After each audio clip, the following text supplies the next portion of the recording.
Welcome to జన చరిత్ర news. Nuthankal మండల కేంద్రంలో బీజేపీ శ్రేణుల భారీ ర్యాలీ. అభ్యర్థి బోర నర్సయ్య గౌడ్కు ఘన స్వాగతం పలికిన ప్రజలు. తొంగతుర్తి నియోజకవర్గంలో బీజేపీ అభ్యర్థి బోర నర్సయ్య గౌడ్కు భారీ మెజార్టీ అందించాలని ప్రజలను కోరిన సంకినేని ఎన్నికల ప్రచారంలో భాగంగా నూతనకల్ మండల కేంద్రంలో భువనగిరి పార్లమెంట్ భారతీయ జనతా పార్టీ అభ్యర్థి బోర నర్సయ్య గౌడ్ గారితో కలిసి బీజేపీ రాష్ట్ర ఉపాధ్యక్షులు సంకినేని వెంకటేశ్వరరావు గారు ఎన్నికల ప్రచారంలో పాల్గొన్నారు. ఈ సందర్భంగా బీజేపీ కార్యకర్తలు మండల కేంద్రంలో భారీ ర్యాలీ నిర్వహించారు.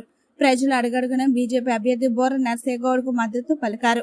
నూతనకల్ చౌరస్తాలో నిర్వహించిన రోడ్ షోలో భారతీయ జనతా పార్టీ అభ్యర్థి బోర నర్సయ్య గౌడ్ ను గెలిపించవలసిందిగా సంకినేని వెంకటేశ్వరరావు గారు ప్రజలను కోరారు. ఈ సందర్భంగా బీఆర్ఎస్ కాంగ్రెస్ పార్టీల నుండి 100 మంది భారతీయ జనతా పార్టీలో చేరారు.